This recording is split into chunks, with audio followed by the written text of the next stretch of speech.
A Course in Miracles, Chapter 13, The Guiltless World, Introduction.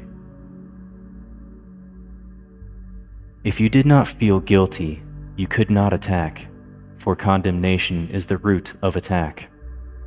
It is the judgment of one mind by another as unworthy of love and deserving of punishment. But herein lies the split. For the mind that judges perceives itself as separate from the mind being judged, believing that by punishing another, it will escape punishment. All this is but the delusional attempt of the mind to deny itself and escape the penalty of denial. It is not an attempt to relinquish denial, but to hold on to it. For it is guilt that has obscured the Father to you, and it is guilt that has driven you insane.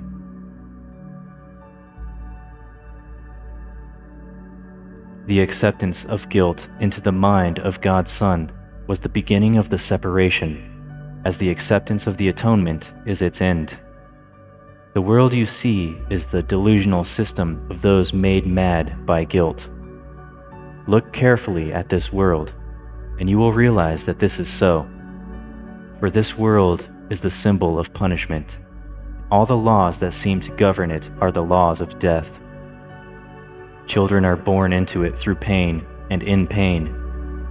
Their growth is attended by suffering, and they learn of sorrow and separation and death.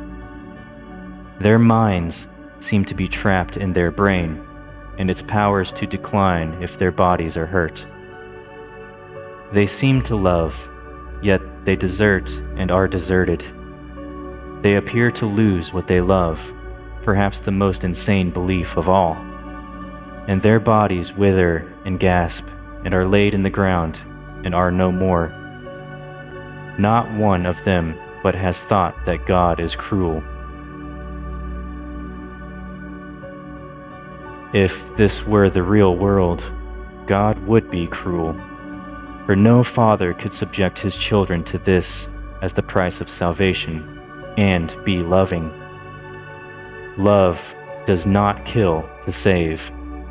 If it did, attack would be salvation, and this is the ego's interpretation, not God's. Only the world of guilt could demand this, for only the guilty could conceive of it. Adam's, quote, sin could have touched no one, had he not believed it was the Father who drove him out of paradise. For in that belief, the knowledge of the Father was lost, since only those who do not understand him could believe it.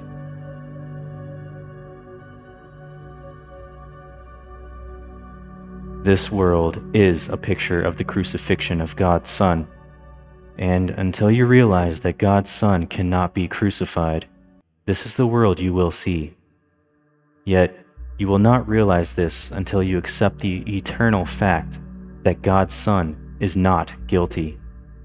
He deserves only love because he has given only love. He cannot be condemned because he has never condemned. The atonement is the final lesson he need learn, for it teaches him that, never having sinned, he has no need of salvation.